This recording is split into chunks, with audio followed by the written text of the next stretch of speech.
and welcome back to the Media Box. Today's topic on the agenda is monitoring local democracy in Iceland. I'm joined now on set here at the Media Box with Matthias Gysin and Gudrun Mosler-Törnström. So thank you very much for joining me here at the Media Box. Hello. I'm going to start with you, Gudrun, if that's okay. The report that you've presented today highlighted the high level of fiscal autonomy at the local level in Iceland. But you've also drawn attention to some challenges faced by the local authorities. So can you outline the most significant issues of concern for the local authorities in Iceland?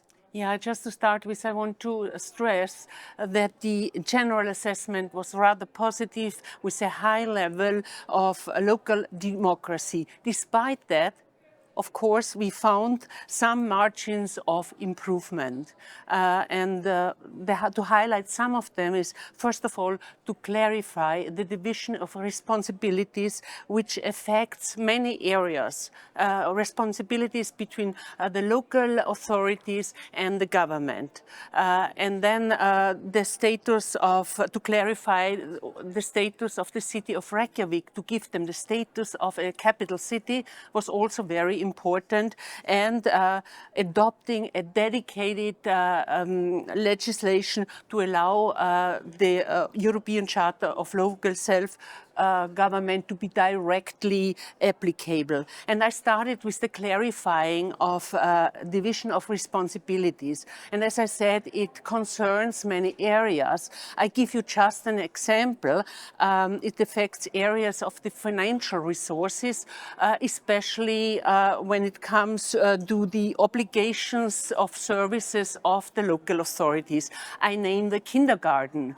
The kindergarten is formally not in an obligatory service of the municipalities, but the municipalities have to bear the costs. So this has to be changed. This is a burden, a strong burden for the municipalities. And the city of Reykjavik has not the status of a capital city, but this is important because taking into account the particular situation of the capital compared to other municipalities, you need more fundings. There are many things which should improve, and this should be done in Iceland.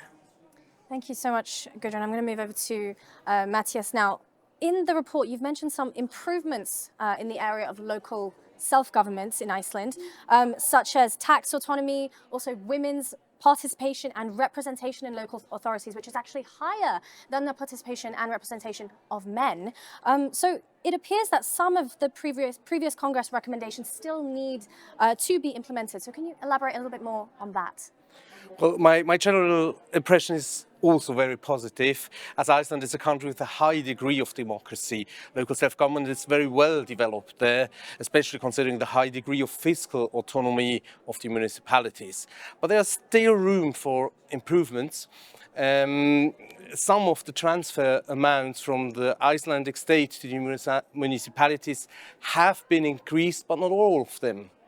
Another aspect concerns a key element of the Charter, namely consultation. Some plans for the necessary revision of procedures have been approved, but it has to be done now. And moreover, we also welcome the fact that the equalization system is currently under revision, but it needs now work to do it. But I'm convinced that they will find pragmatic and positive solutions. Thank you so much, Matthias. That's Matthias Gysin and Gudrun Mosler-Törnström, the co-rapporteurs of monitoring local democracy in Iceland. Thank you so much for joining me today. Thank you very much. Yeah.